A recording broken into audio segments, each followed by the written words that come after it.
ಪ್ರೀತಿಯ ವೀಕ್ಷಕರೇ, ಗುಲ್ಬರ್ಗಾ ಧರ್ಮಕ್ಷೇತ್ರ ಸಾದರಪಡಿಸುತ್ತಿದೆ ಎರಡನೆಯ ಮಹಾ ವ್ಯಾಟಿಕನ್ ಸಮ್ಮೇಳನ ಪುಸ್ತಕಗಳ ಸಾರಾಂಶ ಹಾಗೂ ಅದರ ಬಗ್ಗೆ ಅಧ್ಯಯನ.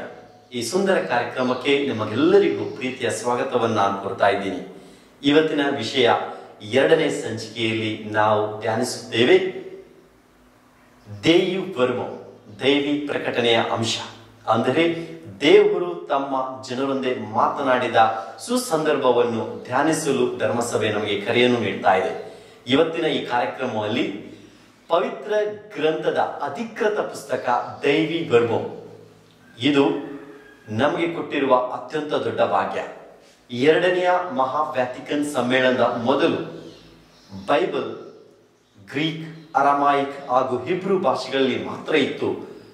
ಅದು ಬಿಟ್ಟರೆ ಬೇರೆ ಯಾವುದೇ ಭಾಷೆಗಳಲ್ಲಿ ಈ ಪುಸ್ತಕ ಇರಲಿಲ್ಲ. ಎರಡನೆಯ ಮಹಾ ವ್ಯಾಟಿಕನ್ ಸಮ್ಮೇಳನದ ನಂತರ ಈ ಪುಸ್ತಕಗಳನ್ನು ಅನೇಕ ಭಾಷೆಗಳಲ್ಲಿ ಭಾಷಾಂತರಿಸಿ ಈಗ ಎಲ್ಲರ ಮನೆಗಳಲ್ಲಿ ದೇವರ ವಾಕ್ಯವನ್ನು ಓದುವ ಭಾಗ್ಯವನ್ನು ಈ ನಮಗೆ ಎರಡನೆಯ ಮಹಾ ವ್ಯಾಟಿಕನ್ ಸಮ್ಮೇಳನ ನಮಗೆ ನೀಡಿದೆ. ಇದು ನಮ್ಮೆಲ್ಲರ ಸೌಭಾಗ್ಯ. ದೇವರು ನಮ್ಮ ಜೊತೆ ಮಾತನಾಡುತ್ತಾರೆ. ಇದೇ ನಮ್ಮ ಈ ಕಾರ್ಯಕ್ರಮದ ಸಾರಾಂಶವಾಗಿದೆ. ಪ್ರತಿಯೊಬ್ಬರ ಮನೆಗಳಲ್ಲಿ ಯಾವಾಗಲೂ ದೇವರ ವಾಕ್ಯವನ್ನ, ಪುಸ್ತಕವನ್ನು ನಾವು ಓದಿದಾಗ ದೇವರು ನಮ್ಮ ಜೊತೆಗೆ ಮಾತನಾಡುತ್ತಾರೆ. ಅದನ್ನು ದೇವರ ಪ್ರಕಟಣೆ ಎಂದು ನಾವು ಪರಿಗಣಿಸಬೇಕು. ಪ್ರತ್ಯೇಕವಾಗಿ ದೇವರು ಮನುಷ್ಯರ ವಾಕ್ಯಗಳ ಮುಖಾಂತರ, ಅವರ ಬರವಣಿಗೆಗಳ ಮುಖಾಂತರ ದೇವರು ನಮ್ಮ ಜೊತೆಗೆ ಮಾತನಾಡಿದ ಸತ್ಯಾಂಶವನ್ನು ಅಧಿಕೃತವಾಗಿ ಧರ್ಮಸಭೆ ನಮಗೆ ಕಲಿಸುತ್ತದೆ. ಎಂದಿನ ಸಂಚಿಕೆಗೆ ನಮ್ಮ ಸಂಪನ್ಮೂಲ ವ್ಯಕ್ತಿಗಳಾಗಿ ನಮ್ಮ ಗುಲ್ಬರ್ಗಾ ಧರ್ಮ ಕ್ಷೇತ್ರದ ಶ್ರೇಷ್ಠ ಗುರುಗಳಾದ ಫಾದರ್ ಸ್ಟ್ಯಾನಿ ಲೋಬೋ ನಮ್ಮ ಜೊತೆಗಿರುವುದು ನಮ್ಮ ಸಂತೋಷ ಹಾಗೂ ನಮ್ಮ ಸೌಭಾಗ್ಯ. ಗುರುಗಳೇ, ನಿಮಗೆ ಪ್ರೀತಿಯ ಸ್ವಾಗತವನ್ನು ನಾನು ಕೊಡ್ತಾ ಇದ್ದೀನಿ. ನಿಮಗೂ ಧನ್ಯವಾದಗಳು. ನನಗೆ ಬಹಳ ಸಂತೋಷ ಈ ಒಂದು ಪುಟ್ಟ ಕಾರ್ಯಕ್ರಮದಲ್ಲಿ ಭಾಗವಹಿಸಲು. ಗುರುಗಳೇ, ದ್ವಿತೀಯ ಮಹಾ ವ್ಯಾಟಿಕನ್ ಸಮ್ಮೇಳನ ನಮ್ಮ ಧರ್ಮಸಭೆಗೆ ಹೊಸ ವಿಚಾರಗಳನ್ನು, ಹೊಸ ರೂಪವನ್ನು ತಂದುಕೊಟ್ಟಿದೆ. ಹಾಗಾದರೆ ಇದರ ಉದ್ದೇಶವೇನು?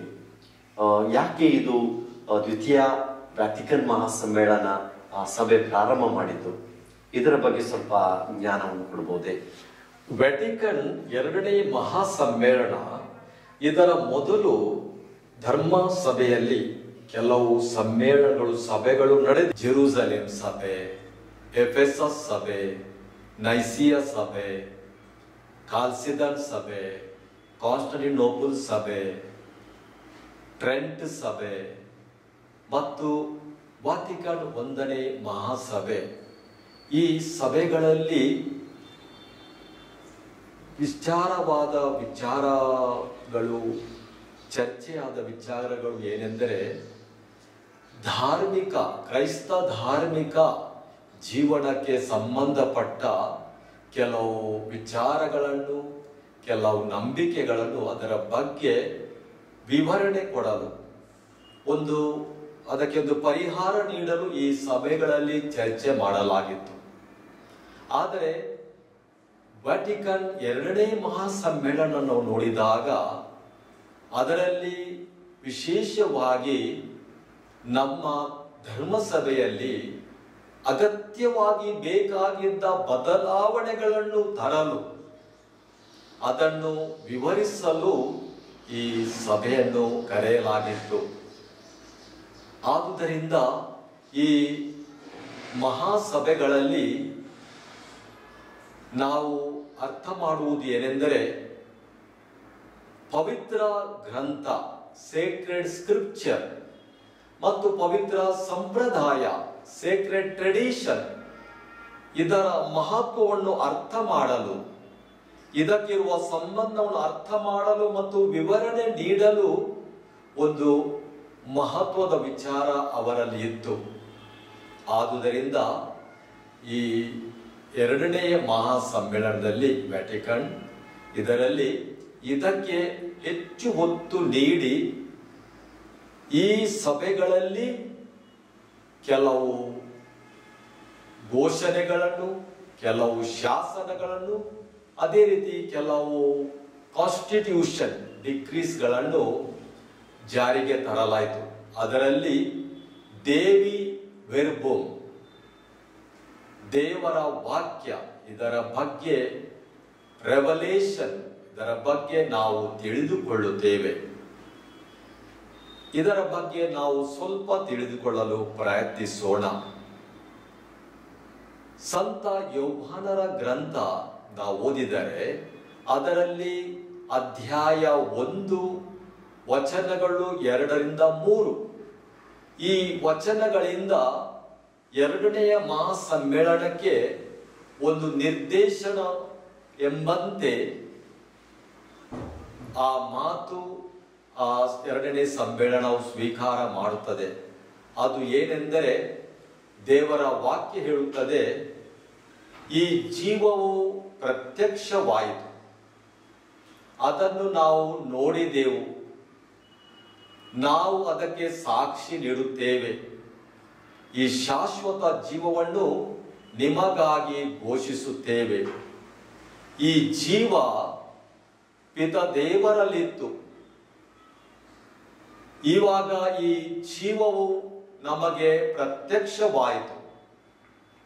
ನಾವು ಕಂಡಿರುವುದನ್ನು, ನೋಡಿರುವುದನ್ನು ಎಲ್ಲವನ್ನು ನಿಮಗೆ ನಾವು ಘೋಷಿಸುತ್ತೇವೆ. ನಮ್ಮ ಜೊತೆ ನೀವು ಕೂಡ ಆ ದೇವರ ವಾಕ್ಯದಲ್ಲಿ ಅನ್ಯೋನ್ಯತೆಯಲ್ಲಿ ಬಾಳಲು. ಅನ್ಯೋನ್ಯತೆ ಏನೆಂದರೆ ಪಿತ ದೇವರೊಡನೆ ಮತ್ತು ಯೇಸು ಕ್ರಿಸ್ತರೊಡನೆ. ಆದ್ದರಿಂದ ಈ ಜೀವ, ಈ ಸತ್ಯ, ಈ ದೇವರ ವಾಣಿ, ರೆವಲೇಷನ್, ದೇಯಿ ವೆರ್ಬೋಮ್, ದೇವರ ವಾಕ್ಯದ ಮುಖಾಂತರ ನಮಗೆ ವ್ಯಾಟಿಕನ್ 2ನೇ ಮಹಾಸಮ್ಮೇಳನವು ನಮಗೆ ಅದರ ಅರ್ಥವನ್ನು ಮತ್ತು ಉಪನ್ಯಾಸವನ್ನು, ಬೋಧನೆಯನ್ನು ಅಧಿಕೃತ ಅಧಿಕಾರಿತ ಬೋಧನೆಯಿಂದ ನಮಗೆ ತಿಳಿಸುತ್ತಾ ಇದೆ. ಆದ್ದರಿಂದ ಈ ಒಂದು ದೇವರ ವಾಕ್ಯ, ರೆವಲೇಷನ್, ಸ್ವಪ್ರಕಟಣೆ, ದೇವರ ಸ್ವಪ್ರಕಟಣೆ ಹೇಳುತ್ತೇವೆ, ಅದು ಅಂತಿಮವಾಗಿ ಪ್ರಭು ಯೇಸು ಕ್ರಿಸ್ತರಲ್ಲಿ ಅದು ಸಂಪೂರ್ಣತೆಯನ್ನು ಹೊಂದಿದೆ ಎಂಬುದಾಗಿ. ಧನ್ಯವಾದಗಳು ಗುರುಗಳೇ. ನೀವು ಪ್ರತ್ಯೇಕವಾಗಿ ದ್ವಿತೀಯ ಮಹಾ ವ್ಯಾಟಿಕನ್ ಸಮ್ಮೇಳನದ ಮುಖ್ಯ ಉದ್ದೇಶಗಳನ್ನ ಹೇಳಿದ್ದೀರಿ. ಏಕೆಂದರೆ ದೇವರ ವಾಕ್ಯ ಪ್ರತಿಯೊಬ್ಬರಿಗೆ ಅದು ಸಿಗಬೇಕು ಅನ್ನೋ ಉದ್ದೇಶ ಇತ್ತು. ಹಾಗಾದರೆ ಸ್ವಪ್ರಕಟಣೆ, ದೈವಿ ಸ್ವಪ್ರಕಟಣೆ ಎಂದರೇನು, ಅದರ ಬಗ್ಗೆ ಸ್ವಲ್ಪ ಮಾಹಿತಿಯನ್ನು ಕೊಡ್ಬೋದೆ? ದೇವರ ವಾಕ್ಯ ಅಂತ ಹೇಳುವಾಗ ಈ ವ್ಯಾಟಿಕನ್ ಮಹಾಸಮ್ಮೇಳನ ತೆಗೆದುಕೊಂಡ ವಿಚಾರ ದೇಯಿ ವೆರ್ಬೋಮ್, ರೆವಲೇಷನ್, ಸ್ವಪ್ರಕಟಣೆ. ಆ ಸಮಯದಲ್ಲಿ ಈ ಧರ್ಮಸಭೆ ಸಂತ ಯೋಹಾನ ಅವರ ಗ್ರಂಥ ಅಧ್ಯಾಯ 1:1ರಿಂದ 2 ಈ ಒಂದು ವಾಕ್ಯದಿಂದ ಈ ಸಮ್ಮೇಳನಕ್ಕೆ ಒಂದು ನಿರ್ದೇಶನ ನೀಡಿದೆ ಎಂಬುದಾಗಿ ನಾವು ಓದುತ್ತೇವೆ. ನಿರ್ದೇಶನ ಈ ಧರ್ಮ ಗ್ರಂಥದಿಂದ ಅದು ಪಡೆದಿದೆ. ಅದು ಏನು ಹೇಳ್ತದೆ ಆ ವಾಕ್ಯ?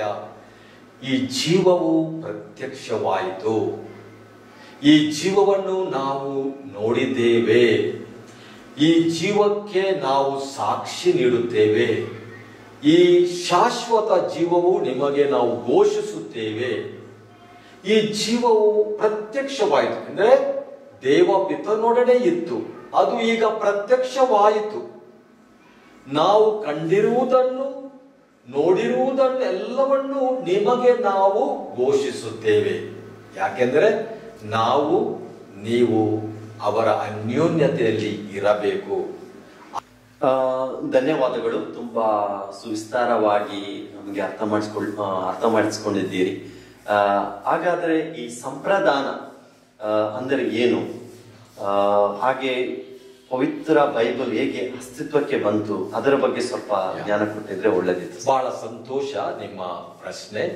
ವ್ಯಾಟಿಕನ್ 2ನೇ ಮಹಾಸಮ್ಮೇಳನವು ಬೋಧಿಸುವ ರೀತಿಯಲ್ಲಿ ಹೇಳುವ ರೀತಿಯಲ್ಲಿ ನಾವು ಅರ್ಥ ಮಾಡಿಕೊಳ್ಳುವುದಾದ್ರೆ, ಈ ಸ್ವಪ್ರಕಟಣೆಯನ್ನು ಪ್ರಭು ಯೇಸು ತಮ್ಮ ಶಿಷ್ಯರಿಗೆ ಸಂಪ್ರದಾನ ಮಾಡಿದ್ದಾರೆ. ಯೇಸುವಿನ ಬೋಧನೆಯನ್ನು ಕೇಳಿದ್ದಾರೆ. ಯೇಸು ಮಾಡಿದ ಸೂಚಕ ಕಾರ್ಯಗಳನ್ನು, ಅದ್ಭುತಗಳನ್ನು ನೋಡಿದ್ದಾರೆ. ಇವೆಲ್ಲವೂ ಯೇಸು ತಮ್ಮ ಶಿಷ್ಯರಿಗೆ ಪ್ರದಾನ ಮಾಡುತ್ತಾರೆ. ಶಿಷ್ಯರ ನಿಯೋಗ ಇದನ್ನು ಸ್ವೀಕರಿಸಿ ಆ ನಿಯೋಗ ಇದನ್ನು ಪೂರೈಸುತ್ತದೆ. ಆದ್ದರಿಂದ ಏನೇನು ಪ್ರಭು ಯೇಸುವಿನ ಜೊತೆ ಇದ್ದು ಕಲಿತಿದ್ದಾರೆ, ಯಾವ ವಿಚಾರಗಳನ್ನು ಅವರು ಕೇಳಿದ್ದಾರೆ, ಪವಿತ್ರಾತ್ಮನ ಪ್ರೇರಣೆ ಪಡೆದಿದ್ದಾರೆ, ಈ ಎಲ್ಲ ವಿಚಾರಗಳು ಪ್ರಭು ಯೇಸುವಿನ ಮುಖಾಂತರ ಶಿಷ್ಯರ ನಿಯೋಗಕ್ಕೆ ಇದು ನೀಡಲಾಗಿದೆ.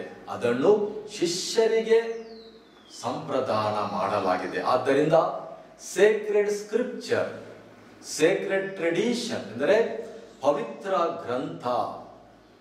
ಆ ಸಮಯದಲ್ಲಿ ಪವಿತ್ರ ಗ್ರಂಥಗಳು ಬರೆದಿಲ್ಲ, ಗ್ರಂಥಸ್ಥ ಬರಹ ರೂಪದಲ್ಲಿ ಬಂದಿರಲಿಲ್ಲ.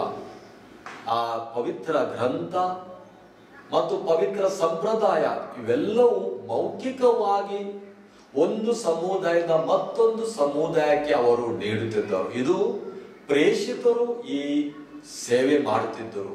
ಆದ್ದರಿಂದ ಅಧಿಕೃತ ಅಧಿಕಾರಯುತವಾಗಿ ಪ್ರೇಷಿತರು ಈ ಒಂದು ಸೇವೆ ಮಾಡುತ್ತಾ ಇದ್ದರು. ಆದ್ದರಿಂದ ಈ ನಾವು ಹೇಳ್ತೇವೆ ಪವಿತ್ರ ಗ್ರಂಥ, ಪವಿತ್ರ ಸಂಪ್ರದಾಯ ಎರಡನ್ನೂ ಅವರು ಬಹಳ ಒಂದು ಡೆಪಾಸಿಟ್ ಆಫ್ ಫೇತ್, ನಮ್ಮ ವಿಶ್ವಾಸದ ನಿಧಿ ಎಂಬುದಾಗಿ ಸ್ವೀಕರಿಸಿ ಅದನ್ನು ಅವರು ಮುಂದುವರಿಸಿದರು.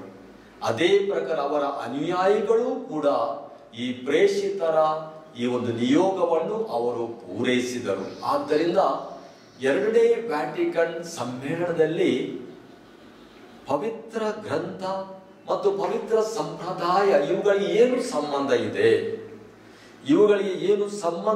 ಇವುಗಳ ಸಂವಹನ ಏನು ಎಂಬುದಾಗಿ ಸಮರ್ಪಕವಾದ ರೀತಿಯಲ್ಲಿ ಎರಡನೆಯ ವ್ಯಾಟಿಕನ್ ಮಹಾಸಮ್ಮೇಳನ ನಮಗೆ ಬೋಧನೆ ಮಾಡುತ್ತದೆ. ಆದ್ದರಿಂದ ಪವಿತ್ರ ಗ್ರಂಥ ಮತ್ತು ಪವಿತ್ರ ಸಂಪ್ರದಾಯ ಎರಡೂ ಕೂಡ ನಾವು ಒಂದು ಕನ್ನಡಿಯಂತೆ ಇದ್ದಂತೆ, ಒಂದೇ ಒಂದು ಶಕ್ತಿ, ಒಂದೇ ಒಂದು ನಿಧಿ ಎಂಬಂತೆ ನಾವು ನೋಡಬೇಕು. ಬೇರೆ ಬೇರೆಯಾಗಿ ಅವರು ಇದ್ರೂ ಕೂಡ ಅವರು ಸಮಗ್ರವಾಗಿ ಈ ಒಂದು ವಿಶ್ವಾಸದ ನಿಧಿಯನ್ನು ಅವರು ಮುಂದುವರಿಸುತ್ತಾರೆ. ಆದ್ದರಿಂದ ಇದನ್ನು ಮುಂದುವರಿಸುವಾಗ ಇದು ಈಗ ಪವಿತ್ರ ಗ್ರಂಥ ಒಂದು ಗ್ರಂಥಸ್ಥ ರೂಪದಲ್ಲಿ ನಾವು ಕಾಣುತ್ತೇವೆ. ಅದು ಪವಿತ್ರಾತ್ಮರ ಪ್ರೇರಣೆಯಿಂದ ಈ ಗ್ರಂಥ ರೂಪದಲ್ಲಿ ನಾವು ನೋಡುತ್ತೇವೆ. ಆದ್ದರಿಂದ ಒಂದು ಕಡೆ ಸೇಕ್ರೆಡ್ ಸ್ಕ್ರಿಪ್ಚರ್, ಇನ್ನೊಂದು ಕಡೆ ಸೇಕ್ರೆಡ್ ಟ್ರೆಡಿಷನ್, ಮತ್ತೊಂದು ಕಡೆ ಮ್ಯಾಜಿಸ್ಟೇರಿಯಂ ಆಫ್ ದ ಚರ್ಚ್ ಎಂದರೆ official teaching office of the church, ಅಧಿಕೃತವಾಗಿ ಅಧಿಕಾರಯುತದಿಂದ ಬೋಧನೆ ಮಾಡುವ ಒಂದು ಆಫೀಸ್. ಧರ್ಮಸಭೆಯಲ್ಲಿ ಯೇಸು ಕ್ರಿಸ್ತರ ಪ್ರೇಷಿತರ ಉತ್ತರಾದಿಗಳಾದಂಥ ನಮ್ಮ ಧರ್ಮಾಧ್ಯಕ್ಷರುಗಳು ಅದು ನಡೆಸಿಕೊಂಡು ಬರುತ್ತಾರೆ. ಆದ್ದರಿಂದ ಧರ್ಮಾಧ್ಯಕ್ಷರು ಈ ಕೆಲಸವನ್ನು, ಸೇವೆಯನ್ನು ಮುಂದುವರಿಸುತ್ತಾ ಇದ್ದಾರೆ. ಮತ್ತು ಈ ವಿಶ್ವಾಸದ ನಿಧಿ ಆ ಸತ್ಯವನ್ನು, ಆ ಬೋಧನೆಯ ಸತ್ಯವನ್ನು, ಅದರ ವಿಶ್ವಾಸದ ನಂಬಿಕೆಗೆ ಪಾತ್ರರಾದ ವಿಚಾರಗಳನ್ನು ಅದು ಪವಿತ್ರಾತ್ಮ ಪ್ರೇರಣೆಯಲ್ಲಿ ನಮಗೆ ಕಾಲ ಕಾಲಕ್ಕೆ ಬೋಧಿಸುತ್ತಾ ಇದೆ, ಕಾಲ ಕಾಲಕ್ಕೆ ನಮಗೆ ತಿಳಿಸುತ್ತಾ ಇದೆ. ಆದ್ದರಿಂದ ಈ ಮ್ಯಾಜಿಸ್ಟೇರಿಯಂ ಎಂದರೆ ಅಧಿಕಾರಯುತ ಬೋಧನಾ ಒಂದು ಆಫೀಸ್ ನಮ್ಮ ಧರ್ಮಸಭೆಯಲ್ಲಿ ಇದೆ. ತನ್ನ ಕೆಲಸವನ್ನು ಅದು ಮುಂದುವರಿಸುತ್ತದೆ. ಅದನ್ನೇ ನಾವು ವ್ಯಾಟಿಕನ್ ಎರಡನೇ ಸಮ್ಮೇಳನದಲ್ಲಿ ನಾವು ಕೇಳುತ್ತೇವೆ. ಒಂದು ವಿಚಾರ ಏನೆಂದರೆ, ಈ ರೆವಲ್ಯೂಷನ್ ಸ್ವಪ್ರಕಟಣೆಗೆ ಮೂಲ ಯಾವುದು? Sources. Is there a source to know the revolution? Source ಯಾವುದು, ಮೂಲ ಯಾವುದು? ಒಂದು ಪ್ರಶ್ನೆ, ಒಂದು ಸಾಧಾರಣ ಒಂದು ಪ್ರಶ್ನೆ ನಾವು ಕೇಳ್ಬೋದು. ಇದಕ್ಕೆ ಸೇಕ್ರೆಡ್ ಸ್ಕ್ರಿಪ್ಚರ್, ಸೇಕ್ರೆಡ್ ಟ್ರೆಡಿಷನ್, ಪವಿತ್ರ ಗ್ರಂಥ, ಪವಿತ್ರ ಸಂಪ್ರದಾಯ ಎಂಬುದು ಎರಡು ಬೇರೆ ಬೇರೆ ಅಲ್ಲ. ಅದನ್ನು ಒಂದೇ ಸೋರ್ಸ್, ಒನ್ಲಿ ಸೋರ್ಸ್, ಒಂದೇ ಮೂಲ ಅಂತ ನಾವು ಅರ್ಥ ಮಾಡಿಕೊಳ್ಳ. ಅದರಿಂದ ಅದರಲ್ಲಿ ಸ್ವಲ್ಪ ಇದರಲ್ಲಿ ಸ್ವಲ್ಪ ಆ ರೀತಿ ಅಲ್ಲ. ಅದು ಎರಡೂ ಕೂಡ ಅದೊಂದು ಕನ್ನಡಿ ಇದ್ದಂತೆ. ಅದು ಸಮಗ್ರವಾಗಿ ಆ ಒಂದು ಸತ್ಯವನ್ನು ನಮಗೆ ಬೋಧಿಸುವುದರಿಂದ ಅದು ಮೂಲ. ಆ ಮೂಲದಿಂದ ನಾವು ಸ್ವಪ್ರಕಟಣೆಯನ್ನು ನಾವು ತಿಳಿದುಕೊಳ್ಳುತ್ತೇವೆ, ಅರ್ಥ ಮಾಡಿಕೊಳ್ಳುತ್ತೇವೆ. ಆದ್ದರಿಂದ ಮುಂದೆ ನಾವು ಮ್ಯಾಜಿಸ್ಟೇರಿಯಂ ಇದರ ಬಗ್ಗೆ ಹೇಳುವುದಾದರೆ, ನಮಗೆ ಧರ್ಮಸಭೆಯಲ್ಲಿ ಬೋಧಿಸುವ ಅಧಿಕಾರ ಇರುವ ಗುರುಗಳು, ಬೋಧಕರೆಂದರೆ ಅವರು ಘನ ಬೋಧಕರು, ಪ್ರೇಷಿತರ ಉತ್ತರಾಧಿಕಾರಿಗಳು ಆದಂತ ನಮ್ಮ ಪೋಪ್ ಗುರುಗಳು ಮತ್ತು ಅವರ ಜೊತೆ ಧರ್ಮಾಧ್ಯಕ್ಷರುಗಳು ಎಲ್ಲರೂ ಕೂಡಿ ಮ್ಯಾಜಿಸ್ಟೇರಿಯಂ ಆಗ್ತಾರೆ. ಅವರು ನಮಗೆ ಬೋಧನೆ ಮಾಡುತ್ತಾರೆ. ವಿಶ್ವಾಸವನ್ನು ಕಾಪಾಡಿಕೊಂಡು, ಸತ್ಯಗಳನ್ನು ಕಾಪಾಡಿಕೊಂಡು, ವಿಶ್ವಾಸದ ನಿಧಿಯನ್ನು ಕಾಪಾಡಿಕೊಂಡು ಕಾಲ ಕಾಲಕ್ಕೆ ನಮಗೆ ವಿಶ್ವಾಸ ಜೀವನಕ್ಕೆ, ದೇವರಲ್ಲಿ ವಿಧಿಯ ಜೀವನಕ್ಕೆ, ದೇವರಲ್ಲಿ ನಿತ್ಯ ಜೀವ ಪಡೆಯಲಿಕ್ಕೆ ನಮಗೆ ಅವರು ಬೋಧನೆ ಮಾಡುತ್ತಾರೆ, ಮಾರ್ಗದರ್ಶನ ಮಾಡುತ್ತಾ ಬರ್ತಾರೆ. ಧನ್ಯವಾದಗಳು. ಪ್ರತ್ಯೇಕವಾಗಿ ಏನು ಜನರು ತಮ್ಮ ಪ್ರೇಷಿತರು ಅರ್ಥ ಮಾಡಿಕೊಂಡಿದ್ದಾರೆ, ಅದನ್ನು ದಾನವಾಗಿ ಅವರು ಕೊಟ್ಟಿದ್ದಾರೆ, ಅದು ಉಳಿದಿದೆ. ಆದರೆ ಈ ದೈವಿ ಪ್ರಕಟಣೆಯ ಮೂಲ ಯಾವುದು? ಸರಿ, ಈ ದೈವಿ ಪ್ರಕಟಣೆ, ಸ್ವಪ್ರಕಟಣೆಯನ್ನು ತಿಳಿಯಲು ಸೋರ್ಸ್ ಯಾವುದು? What is the primary source ಎಂದರೆ ಏನು? ಎಷ್ಟು ಸೋರ್ಸ್ಗಳಿವೆ, ಎಷ್ಟು ಮೂಲಗಳಿವೆ ಅಂತ ಒಂದು ಪ್ರಶ್ನೆ ನಮಗೆ ಉದ್ಭವವಾಗಬಹುದು. ಆದರೆ ವ್ಯಾಟಿಕನ್ ಮಹಾಸಮ್ಮೇಳನ ಹೇಳುವುದೆಂದರೆ ಒಂದೇ ಒಂದು ಸೋರ್ಸ್, ಅದು ಸೇಕ್ರೆಡ್ ಸ್ಕ್ರಿಪ್ಚರ್, ಪವಿತ್ರ ಗ್ರಂಥ, ಅದು ಪವಿತ್ರ ಸಂಪ್ರದಾಯ. ಎರಡೂ ಇವೆ, ಆದರೆ ಅವು ಎರಡೂ ಕೂಡ ಬೇರೆ ಬೇರೆ ಅಲ್ಲ. ಎರಡು ಬೇರೆ ಸೋರ್ಸ್, ಬೇರೆ ಮೂಲಗಳಲ್ಲ. ಅದು ಒಂದೇ ಮೂಲ. ಇದರಲ್ಲಿ ಸ್ವಲ್ಪ ಇದೆ, ಇದರಲ್ಲಿ ಸ್ವಲ್ಪ ಇದೆ ಅಂತ ಅರ್ಥ ಅಲ್ಲ. ಎರಡೂ ಕೂಡ ಒಂದು ಕನ್ನಡಿ ಇದ್ದಂತೆ ಧರ್ಮಸಭೆಗೆ. ಧರ್ಮಸಭೆ ನೋಡುವ ಒಂದು ಕನ್ನಡಿ. ಆದ್ದರಿಂದ ಇದು ಸಮಗ್ರವಾಗಿ ಮತ್ತು ಪ್ರತ್ಯೇಕವಾಗಿ ಅದರ ಅಸ್ತಿತ್ವ ಇದೆ. ಆದ್ದರಿಂದ ಸೋರ್ಸು, ಮೂಲ ಒಂದೇ. ನೋಡಿ, ಒಂದೇ. ಆ ಒಂದೇ ಮೂಲದಿಂದ ನಾವು ದೇವಿ ವೆರ್ಬು, ಈ ರೆವಲೇಷನ್, ಸ್ವಪ್ರಕಟಣೆ ನಾವು ಅರ್ಥ ಮಾಡ್ತೇವೆ. ಅದಕ್ಕೆ ಪೂರಕವಾಗಿಯೇ ನಾವು ಕೇಳುತ್ತೇವೆ ಈ ಸೇಕ್ರೆಡ್ ಸ್ಕ್ರಿಪ್ಚರ್, ಪವಿತ್ರ ಗ್ರಂಥ, ಪವಿತ್ರ ಸಂಪ್ರದಾಯ. ಆದ್ದರಿಂದ ನಾವು ಆರಂಭದಲ್ಲಿ ಕೇಳ್ತೇವೆ, ಪವಿತ್ರ ಸಂಪ್ರದಾಯ ಈ ಸತ್ಯವನ್ನು ಎಷ್ಟು ಕಠಿಣವಾಗಿ ಸರಿಯಾಗಿ ಇದು ಬೋಧನೆ ಮಾಡುತ್ತದೆ. ಸಂಪ್ರದಾಯ, ಸೇಕ್ರೆಡ್ ಸ್ಕ್ರಿಪ್ಚರ್ ನಮ್ಗೆ ಅರ್ಥ ಆಗ್ತದೆ, ಆದರೆ ಸಂಪ್ರದಾಯ ಎಷ್ಟು ಸ್ಪಷ್ಟವಾದ ನಿಲುವು ಕೊಡುತ್ತದೆ. ಆ ಸ್ಪಷ್ಟವಾದ ನಿಲುವು, ಪರಿಶುದ್ಧತೆ, ಸತ್ಯತೆ, ಬೋಧನೆ ಸರಿಯಾದ ರೀತಿಯಲ್ಲಿ ಅದು ನೀಡುತ್ತದೆ ಎಂಬುದನ್ನೇ ಮಹಾಸಮ್ಮೇಳನ ನಮಗೆ ತಿಳಿಸುತ್ತದೆ. ಆದ್ದರಿಂದ ಸೇಕ್ರೆಡ್ ಸ್ಕ್ರಿಪ್ಚರ್, ಸೇಕ್ರೆಡ್ ಟ್ರೆಡಿಷನ್ ಎರಡೂ ನಾವು ಕೇಳ್ತೀವಿ. ಅದರ ನಂತರ ಮ್ಯಾಜಿಸ್ಟೇರಿಯಂ ಅಂತ ಒಂದು ಅಧಿಕೃತ, ಅಧಿಕಾರಯುತ ಬೋಧನಾ ಒಂದು ಆಫೀಸ್ ನಮ್ಮ ಧರ್ಮಸಭೆಯಲ್ಲಿದೆ. ಅವರು ಎಲ್ಲ ಪ್ರೇಷಿತರ ಉತ್ತರಾಧಿಕಾರಿಗಳು, ಧರ್ಮಾಧ್ಯಕ್ಷರು, ಪೋಪ್ ಗುರುಗಳ ಜೊತೆ ಅವರೆಲ್ಲರೂ ಕೂಡಿ ಈ ಸತ್ಯಗಳ ಬೋಧನೆಯನ್ನು ಅವರು ನೀಡುತ್ತಾರೆ. ಇದನ್ನು ಈ ಡೆಪಾಸಿಟ್ ಆಫ್ ಫೇತ್ ಅವರು ಕಾಪಾಡುತ್ತಾರೆ, ಅವರು ಅರ್ಥ ಮಾಡುತ್ತಾರೆ, ಅವರು ವಿವರಿಸುತ್ತಾರೆ. ಅವರು ಅದಕ್ಕೆ ಮೇಲೆ ಅಲ್ಲ, ಅದರ ಸೇವೆ ಮಾಡುತ್ತಾರೆ. To serve God, to serve the tradition, to serve faith ಅವರು ಸೇವೆ ಕೊಡುತ್ತಾರೆ. ಆದ್ದರಿಂದ ಮ್ಯಾಜಿಸ್ಟೇರಿಯಂನ ಕೆಲಸ ಅಧಿಕಾರವಾಗಿ ಬೋಧನೆ ಮಾಡುವುದು. ಅಂದರೆ ಅವರು ನಮ್ಮ ಧರ್ಮಸಭೆಯಲ್ಲಿ ಘನ ಬೋಧಕರು, ಅಧಿಕಾರ ಇದ್ದವರು ಧರ್ಮಾಧ್ಯಕ್ಷರು. ಆದ್ದರಿಂದ ಈ ಸತ್ಯಗಳನ್ನು ಕಾಲ ಕಾಲಕ್ಕೂ ವಿಶ್ವಾಸಿಗಳಿಗೆ ಬೋಧಿಸುತ್ತಾರೆ. ವಿಶ್ವಾಸಿಗಳು ನಂಬಿ ವಿಧೇಯರಾಗಿ ಅವರ ಜೀವನದಲ್ಲಿ ಆದರ್ಶರಾಗಿ ಈ ಶುಭ ಸಂದೇಶ ಸಾರುವ, ಪ್ರಸರಿಸುವ ಕೆಲಸದಲ್ಲಿ ಅವರೂ ಸಹಕಾರಿಯಾಗುವಂತೆ ಅವರು ಮಾಡ್ತಾರೆ. ದೇವರು ತಮ್ಮನ್ನು ಪ್ರಕಟಿಸಿದ್ದಾರೆ. ಹಾಗಾದರೆ ನಮ್ಮ ಪ್ರತಿಕ್ರಿಯೆ ಏನು?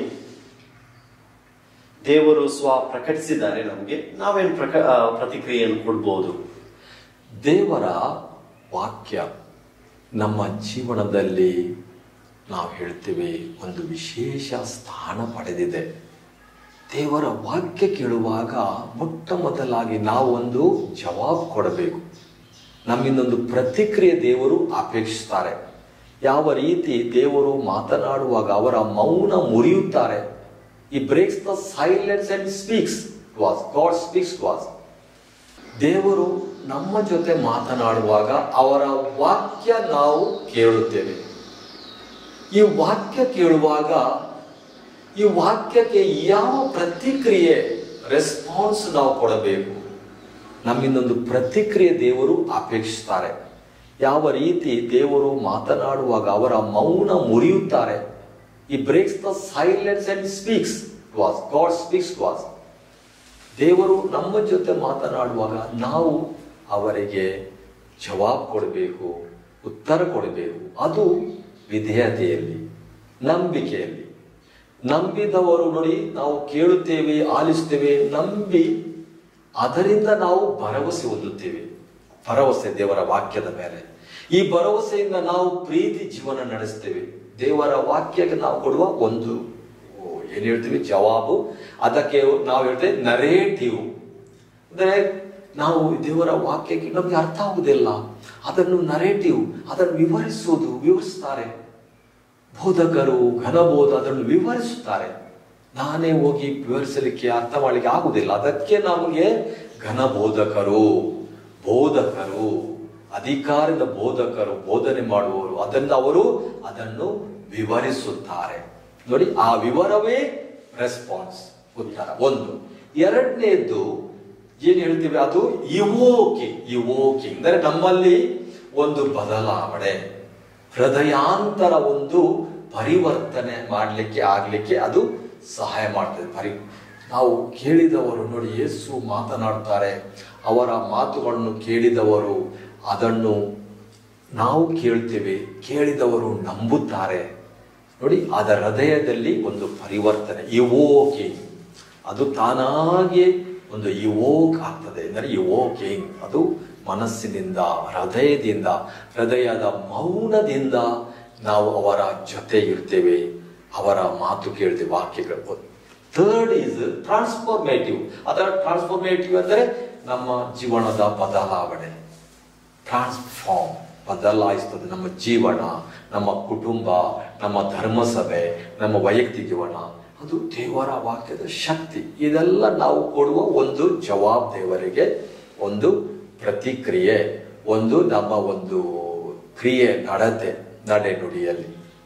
ಇದು ನಾವು ಈ ರೀತಿ ಅರ್ಥ ಮಾಡಿಕೊಳ್ತೇವೆ. ಮತ್ತು ವ್ಯಾಟಿಕನ್ ಮಹಾಸಮ್ಮೇಳನವು ದೇ ವೆರ್ಬಮ್, ಈ ಒಂದು ರೆವಲ್ಯೂಷನ್, ಈ ಒಂದು ಪುಸ್ತಕದಲ್ಲಿ ನಮಗೆ ಇದರ ವಿವರಣೆ ಕೊಡುತ್ತದೆ. ತುಂಬಾ ಸಂತೋಷ, ತುಂಬಾ ಸುಂದರವಾಗಿ ಹೇಳಿದ್ವಿ. ಹಾಗಾದ್ರೆ ನಮ್ಮ ವೀಕ್ಷಕರಿಗೆ ಈ ದೇವರ ವಾಕ್ಯದ ಪ್ರಾಮುಖ್ಯತೆ ಹಾಗೂ ಇದನ್ನು ತಮ್ಮ ಕುಟುಂಬಗಳಲ್ಲಿ ಹೇಗೆ ಅದನ್ನು ಉಪಯೋಗಿಸಬಹುದು, ಅದರ ಪ್ರೇರಣೆಯನ್ನ ಹೇಗೆ ಅವರು ಪಡಿಬಹುದು? ಬಹಳ ಸಂತೋಷವಾಯಿತು. ಈ ದೇವರ ವಾಕ್ಯದ ಬಗ್ಗೆ ಒಂದು ಕೆಲವು ಪ್ರಾಮುಖ್ಯವಾದ ನಮ್ಮ ಜೀವನಕ್ಕೆ ಸಂಬಂಧಪಟ್ಟ ವಿಚಾರಗಳ ಬಗ್ಗೆ ತಾವು ಕೆಲವು ಮಾಹಿತಿ ಕೇಳಿದ್ದೀರಿ.